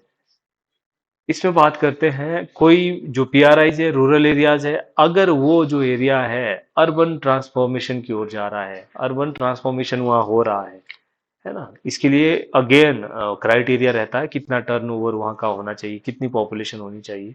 मैं उस पर नहीं जा रहा हूँ क्योंकि ये पॉलिटी के आपके टॉपिक है। तो एक सर्टेन क्राइटेरिया को जब वो एरिया फिट कर रहा है, सपोज आपका कोई गांव है और उस गांव में पॉपुलेशन ज़्यादा बढ़ रही है, वहाँ पर स्कूल खुल गया, कॉलेज खुल गया, यूनिवर्सिटी खुल गई, धीरे धीरे और जो आईटीआई जैसा ऐसा वहाँ पर जो फैसिलिटीज़ है वो मिल रही है, वहाँ पॉपुलेशन बढ़ रही है और वहाँ अर्बनाइजेशन हो रही है, अर्बनाइजेशन हो रही है। तो ऐसा जो गांव से रूरल एरिया से अभी ट्रांसफॉर्म हो रहा है वो क्या बन जाएगा, नगर पंचायत बन जाएगा, है ना, नगर पंचायत बन जाएगा। नगर पंचायत से जैसे आपका ये सोलन है, पहले ये नगर पंचायत होता था, नगर पंचायत से ये म्युनिसिपल काउंसिल बन गया, फिर अब ये म्युनिसिपल कॉर्पोरेशन बना हुआ है। तो फिर नगर पंचायत होगी, नगर पंचायत से ऊपर फिर जब ज्यादा वहां पर जो पॉपुलेशन अर्बन हो जाएगी फिर क्या बन जाएगा, म्युनिसिपल काउंसिल। फिर उसके ऊपर जाता है म्युनिसिपल कॉर्पोरेशन। बड़ी बड़ी सिटियों में जो है हमारी मेट्रो सिटीज है वहाँ सबसे ज्यादा जो हमारे पास म्युनिसिपल कॉर्पोरेशन है वो कलकत्ता में हुआ करते थे, ठीक है। और दिल्ली, मुंबई, हैदराबाद, बेंगलोर, ये जो बड़े बड़े शहर है या कई कई सारे जो हमारे पास एमसी कॉर्पोरेशन है वो होते हैं, म्यूनिसिपल कॉर्पोरेशन है वो रहते हैं। तो यहाँ आप देखिए हिमाचल में सबसे पुराना जो म्यूनिसिपैलिटी है वो भी शिमला थी और सबसे पुराना जो म्यूनिसिपल कॉर्पोरेशन है वो भी शिमला था। अब शिमला एक म्यूनिसिपल कॉर्पोरेशन था, फिर दूसरा हमने किसको बनाया, धर्मशाला को बनाया। उसके बाद जो मंडी, सोलन और पालमपुर है इसको भी हमने म्यूनिसिपल कॉर्पोरेशन बना रखा है। अब ये भी एमसी हो गई है। और उसके नीचे म्यूनिसिपल काउंसिल होती है, उसके नीचे क्या रहता है, नगर पंचायत रहती है। इनको भी अगर आप देखेंगे जो हमारी ये म्यूनिसिपल काउंसिल है, अगर आप कॉन्स्टिट्यूशन में प्रोविजन देखेंगे तो ये 243 ओ आर्टिकल से, 243 ओ से ये जेड जी जी तक के इनके बारे में बता रखा है। आर्टिकल 243, ओ तकुआ था ना, P 243ZG, यहाँ इस तक इसके बारे में बता रखा। और जो 243Y है, ये करता है इसके फिनेंस कमीशन की बात, अर्बन बॉडीज के लिए जो फिनेंस कमीशन है, कितना जो पैसा वो इनको दिया जाना है। तो टोटल हमारे पास कितनी अर्बन लोकल बॉडीज है? 61।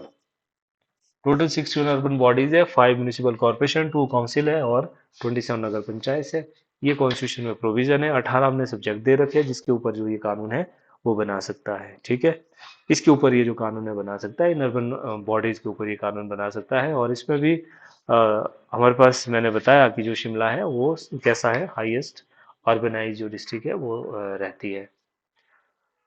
तो यहाँ पर भी इस तरह की जो स्कीम है वो देखने को मिलेगी, जैसे स्मार्ट सिटी प्रोग्राम, अमृत मिशन है ना, अटल मिशन फॉर अर्बन ट्रांसफॉर्मेशन। अमृत पहले स्टार्टिंग था, फिर अमृत 2.0 है ना। और हमारे पास Deendayal Upadhyay Antyodaya Yojana, national urban livelihood mission है, प्रधानमंत्री शहरी आवास योजना है, मुख्यमंत्री शहरी आजीविका योजना है। इस तरह की जो स्कीम्स है वो अर्बन एरियाज के लिए भी है। और इस जो अर्बन एरियाज में है वो जो कौन कौन से इनिशिएटिव है गवर्नमेंट के द्वारा लिए गए हैं उसके बारे में हम बात करेंगे। तो देखो, इसमें अर्बन जो डेवलपमेंट है, मेनली जो भी अर्बन डेवलपमेंट में जो भी सरकार की कॉलोनियां बनेगी ना, वो किसके द्वारा बनाई जाती है? हिमुडा के द्वारा, है ना। हिमाचल गवर्नमेंट का जो ये हिमाचल प्रदेश का जो housing and urban development authority है ना, Himachal urban development authority HIMUDA, ये जो सरकार की कहीं भी रेजिडेंशियल एरियाज बन रहे हैं गवर्नमेंट के बिहाफ में, ये गवर्नमेंट की एजेंसी है, ये बनाती है। जिसमें आपने देखा होगा कहीं भी सरकारी लोगों के लिए आवास बन रहे हैं, कोई नया शहर बन रहा है, जैसे शिमला का जाठिया देवी नया जो शहर बन रहा है शिमला में, उसके लिए भी जो ये कंस्ट्रक्शन है वो कौन करेगा? हिमुडा करेगा। तो ये जो काम है इसके रहते हैं। और अर्बन डेवलपमेंट में हमने लोकल बॉडीज देखी क्या क्या इनका काम है। फिर इसके बाद जो Deendayal Antyodaya Yojana, national urban livelihood, Deendayal Antyodaya Yojana, national urban livelihood mission, ये एक ग्रामीण के लिए था, एक अर्बन के लिए है। अर्बन में भी आप देखेंगे ये भी एम्प्लॉयमेंट जो है वो क्या काम करेगा? पॉवर्टी अमंग अर्बन पुअर्स, जो शहरों में रह रहे हैं, जरूरी नहीं है शहरों में भी सारे लोग अमीर हो गए, जो अर्बन पुअर है ना, एम्प्लॉयमेंट अपॉर्चुनिटीज उनको कैसे हमने प्रोवाइड करनी है, उनको कैसे सेल्फ एम्प्लॉयमेंट, स्किल वेजेस वो प्रोवाइड करना है, support urban street vendors, urban homeless, self employment program, capacity building and training, ये हमने किस तरह से देखना है। आपने देखा होगा गरीबी का सबसे ज्यादा खतरनाक हालात है वो शहरों में देखे गए थे। जब ये आपका जो है हमारा कोविड आया था, है ना, कोविड में देखा होगा कि गांव में तो लोगों के पास खेती बाड़ी है, शहरों में कुछ नहीं था। तो किस तरह से जो लोग हैं वो वहाँ पर जो गरीबी का जो हमने एक वो फेज देखा था। तो इसी तरह से जो शहरों में जो लोग हैं उनको हमने कैसे स्किल अपॉर्चुनिटीज प्रोवाइड करनी है, इसके लिए ये अर्बन नेशनल लाइवलीहुड मिशन हमने चला रखा है। और ये जो 243Y है, ये सेंट्रल फाइनेंस, ये स्टेट फाइनेंस कमीशन बनता है, इसमें भी आप देखेंगे ये जो पैसा जो रिलीज किया जाता है स्टेट गवर्नमेंट के द्वारा या सेंट्रल फाइनेंस कमीशन के द्वारा भी कुछ यूएलबीज को पैसा आता है। और ये जो रहता है वो 40% और 60%, देखो दो साइड में दिया जाता है। एक तो है हमारा कैंटोनमेंट बोर्ड्स और दूसरा ULBs, cantonment boards and ULBs and cantonment board. ULB आपको पता है अर्बन लोकल बॉडीज, और कैंटोनमेंट एरिया हमने देखे थे जहाँ पर सिविलियन जो और मिलिट्री के हमारे के लोग हैं, आर्म फोर्सेस के लोग हैं, वो साइमल्टेनियसली कोहैबिट करते हैं, उसके लिए कैंटोनमेंट बोर्ड है। और ये डिफेंस मिनिस्ट्री के अंडर आता है ये। तो इनके लिए ग्रांट दिया जाता है 40% और 60%। ये जो 40% है ये टाइड होता है, 40% टाइड है और ये अनटाइड ग्रांट है। 40% टाइड है और 60% अनटाइड है। 60% मीन्स आपको बिना किसी कंडीशन के दिया जा रहा है, और 40% के लिए आपको कुछ कंडीशन फुलफिल करनी है, तभी जो ये पैसा है वो मिलेगा, है ना। ये फाइनेंस कमीशन के तहत, सेंट्रल फाइनेंस कमीशन के तहत ये इनके लिए जो कंडीशनें हैं वो लगाई जाती है। क्योंकि सेंट्रल फाइनेंस देखो पंचायती राज को भी पैसा दे रहा है, यूएलबीज को भी पैसा दे रहा है। यूएलबीज और जो ये कैंटोनमेंट बोर्ड है इनके लिए कंडीशन इसके द्वारा लगाई जाती है। फिर है अमृत। अमृत जो मिशन है, ये हमारा पहला जो प्रोग्राम चला था, अटल मिशन फॉर रूअर्बन ट्रांसफॉर्मेशन। रूअर्बन ट्रांसफॉर्मेशन के लिए हमारा अमृत जो प्रोग्राम है इसमें पहले शिमला और कुल्लू थे। जो फर्स्ट इसका फेज था वो शिमला और कुल्लू थे। अब जो अमृत 2.0 है, अमृत 2.0 में जितनी भी हमारी यूएलबीज है, जितनी भी अर्बन लोकल बॉडीज है ना, 61 लोकल बॉडीज है, ये सबको अमृत के तहत अंडर लाया जाएगा। और अमृत के अंडर जब इनको लाया जाएगा तो इसमें भी आप देख रहे होंगे क्या जो अमृत सेकंड के अंडर है वो इनको फैसिलिटी दी जाएगी, सेल्फ सस्टेन्ड हो, सेफ्टेज जो मैनेजमेंट है वो रहे, वाटर सप्लाई, क्योंकि शहरों में सबसे बड़ी जो प्रॉब्लम है वो पानी की रहती है ना, सीवरेज का प्रॉपर जो मैनेजमेंट है, रिसाइकल और रीयूज ट्रीटमेंट हो, और रिजर्वेशन ऑफ वाटर बॉडीज हो, ग्रीन स्पेसेस हो, ये सारी की सारी जो फैसिलिटीज है वो अर्बन एरियाज में मिलनी चाहिए। सपोज मैं अगेन से यहाँ का ये एग्जांपल ले रहा हूँ, ये सोलन है, इतना भीड़ भड़ाका इस रीजन में है, इस डिस्ट्रिक्ट का आप देखेंगे रेवेन्यू अच्छी खासी इंडस्ट्री इस डिस्ट्रिक्ट में है, हिमाचल की जीडीपी के लिए अच्छा कंट्रीब्यूशन दे रहा है। बदले में आपके पास कोई यहाँ ग्राउंड नहीं है खेलने के लिए, एक ग्राउंड है यहाँ, कोई कभी कोई अग्निवीर है, कभी कोई पुलिस वाले है, कभी किसी का कोई काम है, वहां भी घूमने फिरने की जगह नहीं। बाकी पूरे सोलन में एक पुलिस का ग्राउंड है, वो ऑक्यूपाई किया होता है कहीं बच्चों को खेलने के लिए। तो हमारा जो यूथ से वो जाएगा ही, कोई नशे की ओर जा रहा है, गलत गलत जो लाइनों में वो जा रहे हैं, क्योंकि और पास इस तरह की फैसिलिटी नहीं है, कहीं ओपन घूमने के लिए आपके पास ऐसे स्पेस नहीं है। तो इस तरह की फैसिलिटी जो गवर्नमेंट को है वो देनी पड़ेगी, है ना, जहाँ पर जो हमारा लिक्विड है और सॉलिड है उसका बेस्ट, उसका जो मैनेजमेंट है वो प्रॉपरली हो, ग्रीन स्पेसेस हो, पेडेस्ट्रियन पाथ हो, है ना, घूमने फिरने के लिए लोगों को विदाउट जो ट्रैफिक है वो ऐसी जगह मिले। तो ये सारे की सारी जो व्यवस्था वो किसके तहत की जाएगी, अमृत सेकंड के तहत, है ना। गटर की कोई जो स्मेल नहीं आ रही है, जो वाटर है गंदा वो प्रॉपरली रिसाइकिल किया जा रहा है, रीयूज किया जा रहा है ना, ये जो प्रोग्राम इसके अंडर चलेगा। फिर ये स्मार्ट सिटी मिशन है, स्मार्ट सिटी मिशन भी आपने देखा, इसमें कौन कौन है, शिमला और धर्मशाला। स्मार्ट सिटी मिशन में शिमला और धर्मशाला को लाया गया है, इनमें भी सरकार ने बड़े सारे जो प्रोजेक्ट्स है, कितने कितने प्रोजेक्ट्स है उसके लिए कितना कितना जो फंड है वो दिया गया है, ये अगेन नहीं है वैसे इसमें कुछ देखने का। स्वच्छ भारत मिशन 2.0, अगेन मैंने बताया स्वच्छ भारत जो है पहले वो कहाँ चल रहा था, दोनों जगह था, अर्बन और रूरल में भी 2014 में स्टार्ट होता है। अब जो है इसका क्या काम है सेकंड मिशन का, कि जो सिटीज और टाउन्स है वो ओपन डेफिकेशन फ्री तो हो ही हो, साथ में कैसा हो, provide healthy and liveable environment. वहाँ जो एनवायरनमेंट है, वहाँ जो हालात है, जो जैसे हमारा दिल्ली दिल्ली वाले रीजन है, वहाँ पर हवा कितनी गंदी होती है, लोगों के लंग्स खराब हो रहे हैं, बड़ी सारी ऐसी जो बीमारी है, बुजुर्ग बच्चे हैं उनको तो है अस्थमेट, वहाँ जो है अस्थमेटिक जो प्रॉब्लम्स है वो हो रही है।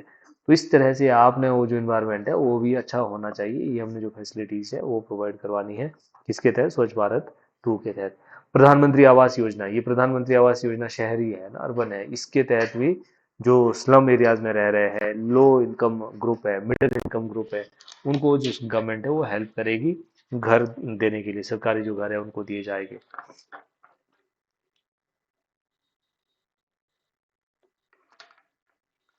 कंस्ट्रक्शन और पार्किंग, जो ये यूएलबीज है वहाँ पर जो पार्किंग की व्यवस्था है वो होनी चाहिए। अटल श्रेष्ठ शहर योजना, ये इसमें भी पूछा गया था क्वेश्चन, अटल किसी एग्जाम में पूछा, ये लास्ट ईयर, अटल श्रेष्ठ शहर योजना। अटल श्रेष्ठ शहर योजना में इसमें ना तीन जो म्यूनिसिपल कॉरपोरेशन है ये सिलेक्ट किए जाते हैं और उनको दिया जाता है 1 करोड़ 75 लाख और 50 लाख, ये दिया जाता है एमसी को। और जो नगर पंचायत है उसको दिया जाता है 75 लाख, 50 लाख और 25 लाख। तो ये अगर आप देखेंगे 2000 जो हमारा 20 था, 2021 में तो थे, फर्स्ट जो इसमें एमसी आई थी, म्यूनिसिपल काउंसिल था, वो इसमें 2021 में 2021 में एमसी और नगर पंचायत, एमसी और जो नगर पंचायत थी,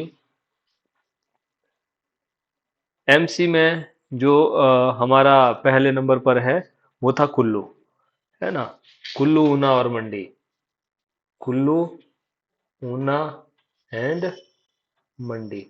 और यहाँ पर था अर्की एंड सुन्नी और नारकंडा, ये तीन पहले नंबर पर थी।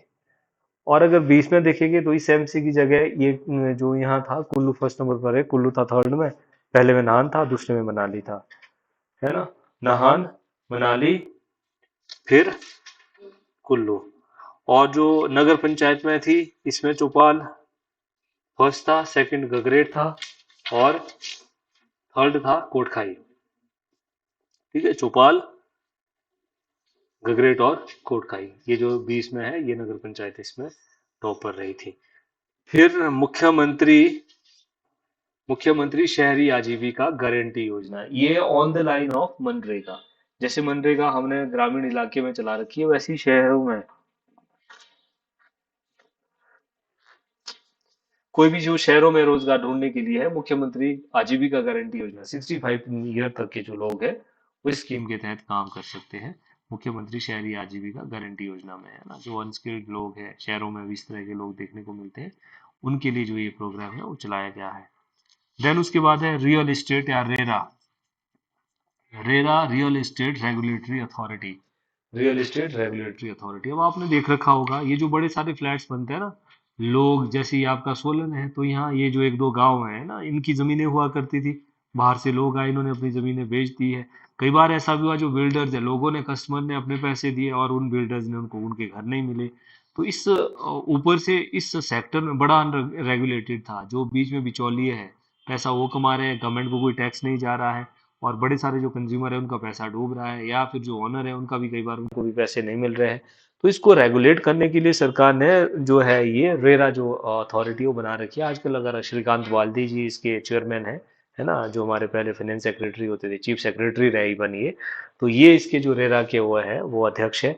और इसका जो काम है वो क्या होता है, जितने भी फ्लैट्स बिक रहे हैं, कोई जो लैंड बिक रही है, उसको रेगुलेट करना है ना, ताकि जो इंटरेस्ट है, to secure the interest of the buyers and the seller.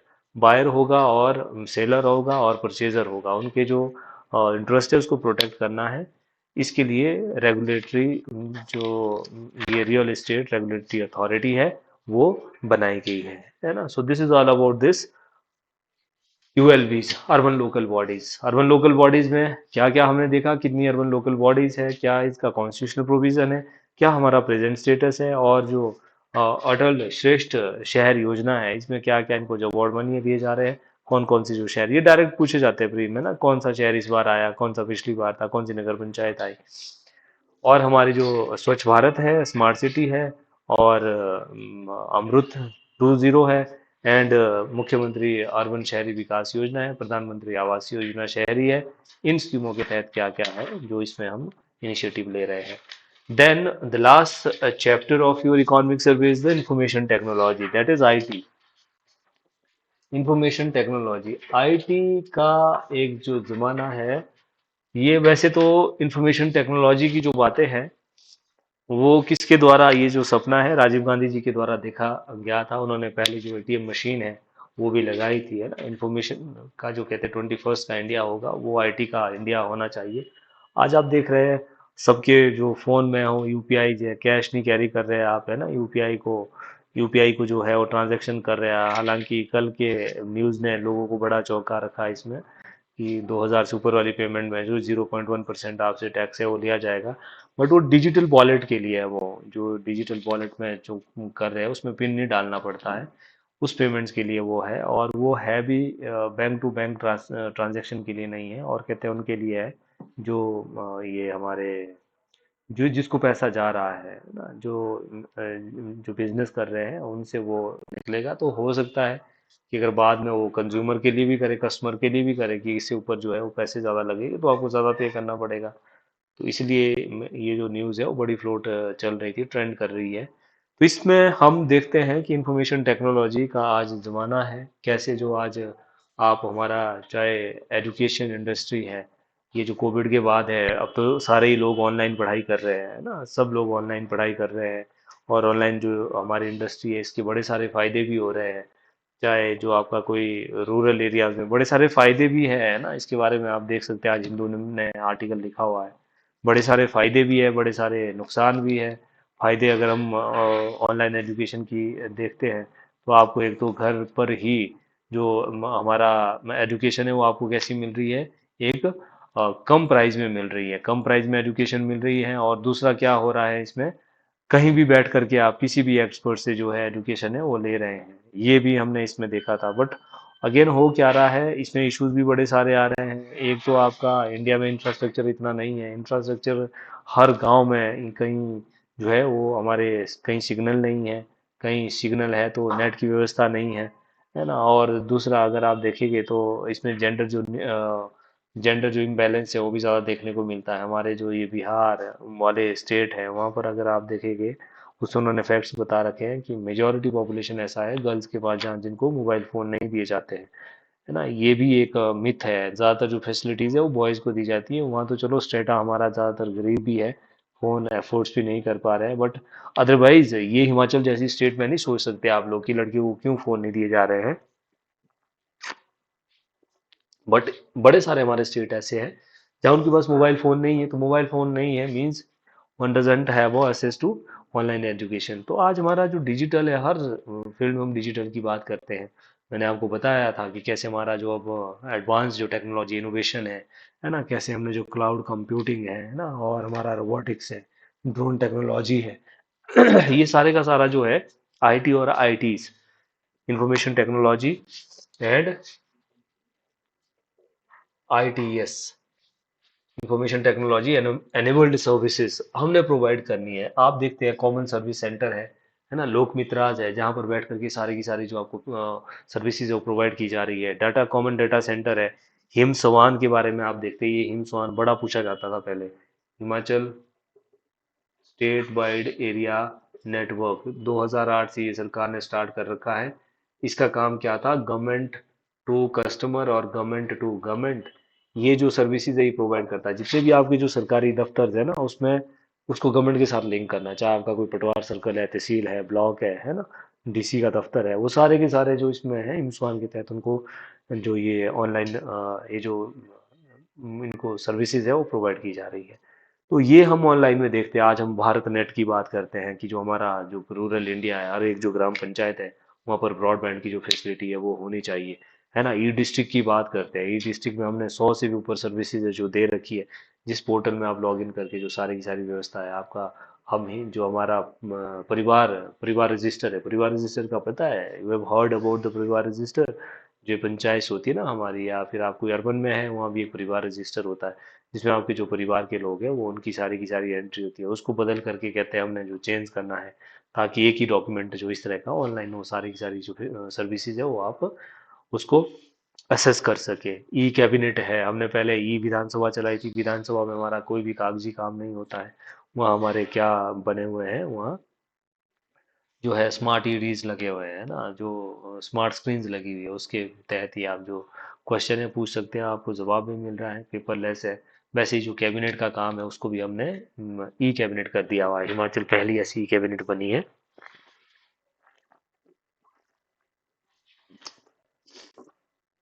Then you have heard about the Mukhyamantri Seva संकल्प।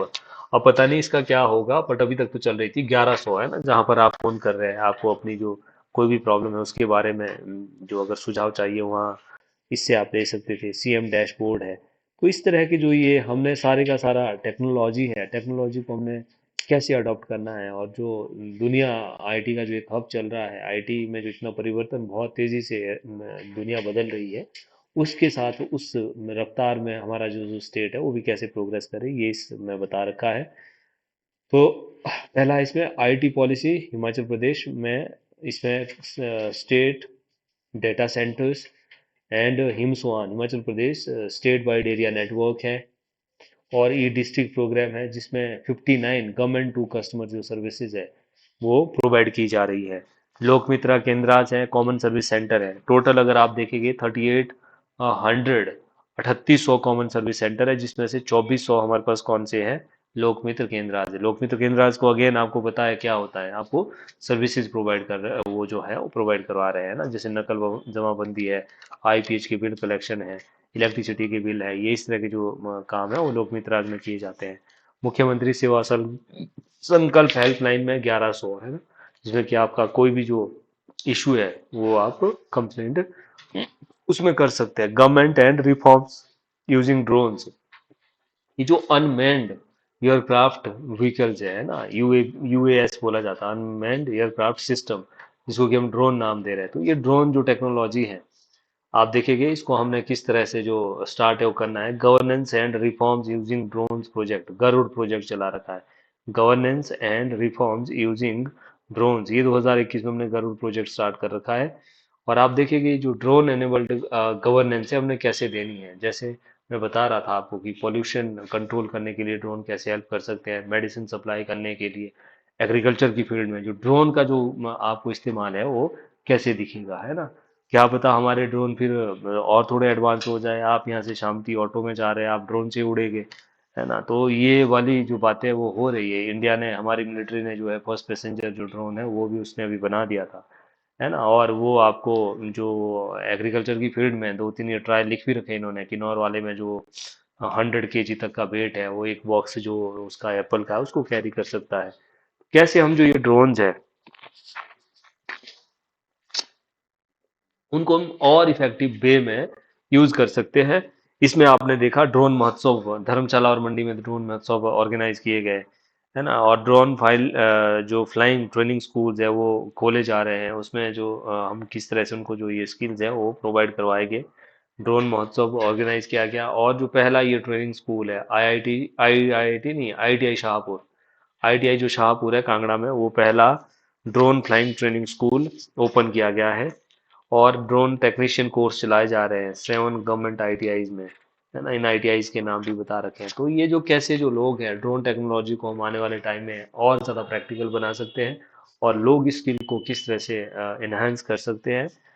तो ये जो है हमारा ड्रोन मेला गवर्नमेंट चला रही है ना। और कैसे एग्रीकल्चर और हमारा जो हेल्थ सेक्टर है उसको हम इसमें ला सकते हैं, ड्रोन को जो हम यूज़ है वो कर सकते हैं। ये इन्होंने कुछ बता रखे हैं कि कांगड़ा में ड्रोन डिलीवरी का, चंबा में, कुल्लू में, है ना, और किन्नौर में 100 kg पे लोड ऑफ एप्पल जो था उसका डिस्ट्रीब्यूशन किया गया। तो ये सारे के सारे हैं जहाँ पर आपको ड्रोन टेक्नोलॉजी के बारे में बताया गया है। और फिर हिमाचल ऑनलाइन सेवा, ई डिस्ट्रिक्ट में हम देखे, हमने जो देखा 113 ऑनलाइन ऐसी सर्विसेज है जो ई डिस्ट्रिक्ट के तहत प्रोवाइड की जा रही है। 113 ऑनलाइन सर्विसेज है that is provided under the e district program. और ये फिर आधार है, आधार आइडेंटिफिकेशन, और जो इसको आपने अपडेट करना है, आजकल ये बैंक्स को काम दे रखा है आधार का। फिर डीबीटी है, डायरेक्ट बेनिफिट ट्रांसफर, डीबीटी में भी क्या किया जा रहा है। अभी तक के लिए 160 इस तरह के जो डीबीटी है उसमें से 146 जो है वो डायरेक्ट ट्रांसफर हो रहा है। डायरेक्ट बेनिफिट ट्रांसफर है, जो बेनिफिशियरी है उसके अकाउंट में सीधे का सीधा पैसा डाला जा रहा है। अदरवाइज आपने देख रखा होगा पहले जो ओल्ड एज पेंशन स्कीम दी जाती थी ना, तो वो जो बुजुर्ग है उनको उस सेंटर में जाना पड़ता था अपनी कलेक्शन, अपनी पेंशन कलेक्ट करने के लिए, है ना। बुजुर्ग है, चल नहीं पा रहे हैं। अब आजकल डिजिटल जमाना है, सीधे जो है वो उनके अकाउंट में जा रही है। तो ये जो है वो आईटी इंफॉर्मेशन टेक्नोलॉजी का हम यूज है देख रहे हैं। हिम स्वान अगेन मैंने बताया एफएफ 2008 में हमने स्टार्ट किया था। और ये government to customer, customer to customer, government to government, ये जो है सारी की सारी जो फैसिलिटीज है वो प्रोवाइड कर रही है। देन इसमें एक और प्रोग्राम है भारत नेट, ये भी बहुत इंपॉर्टेंट इनिशिएटिव है। भारत नेट के तहत हमारा जो पंचायत है, पंचायती राज है, या फिर हमारा जो रूरल एरियाज है, वहाँ हमने ब्रॉडबैंड और ऑप्टिकल फाइबर की जो फैसिलिटी है वो प्रोवाइड करनी है। वहाँ पर जो नेट की स्पीड है ना वो अच्छे से मिल सके, इसके लिए हमने ये भारत नेट जो प्रोग्राम है वो चला रखा है। लगभग 3205 जो हमारी ग्राम पंचायत है उस वहाँ हमने टारगेट रखा हुआ है ऑप्टिकल फाइबर वहाँ बनने चाहिए। सीएम डैशबोर्ड में अभी 8 जो डिपार्टमेंट्स है उसको क्लब कर दिया गया है ना। 8 जो डिपार्टमेंट्स है उससे रिलेटेड जो भी प्रॉब्लम्स होगी आने वाले टाइम में ये और ज़्यादा प्रोग्रेस करता हुआ देखने को मिलेगा। तो इसमें सारे के सारे डिपार्टमेंट है क्लब कर दिए गए हैं, तो इसके तहत ही जो है रिड्रेसल है आपकी प्रॉब्लम का वो किया जाएगा। फिर ये हिम परिवार है, ये भी अगेन जरूरी है। हिम परिवार इम्पोर्टेंट है। ये हिम परिवार किसकी जगह आ रहा है, परिवार रजिस्टर की जगह। हिम परिवार परिवार रजिस्टर की जगह ये चेंज करेगा। और ये जो है एग्जिस्टिंग परिवार रजिस्टर को चेंज करेगा और सारी की सारी जो फैसिलिटीज़ है वो आपको इसमें मिलती हुई दिखाई देगी, है ना। फिर है ई कैबिनेट। ई कैबिनेट हमारा जो कैबिनेट है वो कैसी चलेगी, पेपरलेस कैबिनेट हो गई है। हिमाचल फर्स्ट ऐसी कैबिनेट बनी है। ई विधानसभा तो थी, अब हम क्या बन गए हैं, ई कैबिनेट भी हिमाचल जो है वो बन जाता है। So this is all about your IT and information technology, जिसमें हमने देखा कि क्या हमारा डायरेक्ट बेनिफिट ट्रांसफर है और कैसे जो हम भारत नेट है वो हमने चलाना है, और ड्रोन टेक्नोलॉजी को हम किस तरह से बढ़ा रहे हैं। हिम स्वान क्या है, ई डिस्ट्रिक्ट प्रोग्राम क्या है ना, हिम परिवार क्या है, और जो हमारी कॉमन डाटा सेंटर्स है ना। और ड्रोन हमने जो ये इंफॉर्मेशन टेक्नोलॉजी है, हाउ वी विल एनहांस, ये हमने इसमें जो है इंफॉर्मेशन टेक्नोलॉजी में देखा। So again this is all about your economic survey. Economic survey में ब्रॉडली स्पीकिंग तो 20 इसमें चैप्टर हैं। हमने कोशिश करी है लगभग 7 8 क्लास में इसको कवर करने की, है ना। तो इसको जो आपने है हर चैप्टर को पढ़ने का जो तरीका है, कौन कौन से जो ब्रॉडर इश्यूज हैं जिसको आपने एड्रेस करना है, और अगेन जो फैक्चुअल इंफॉर्मेशन है वो भूल जाएंगे ना, उसको अंडरलाइन करना है। और जब भी बार बार अगेन अगेन जब विजिट करेंगे फिर ये जो है वो आपको एक टाइम तक के लिए खुद ही मेमोराइज भी हो जाते हैं। तो this is the way to to study the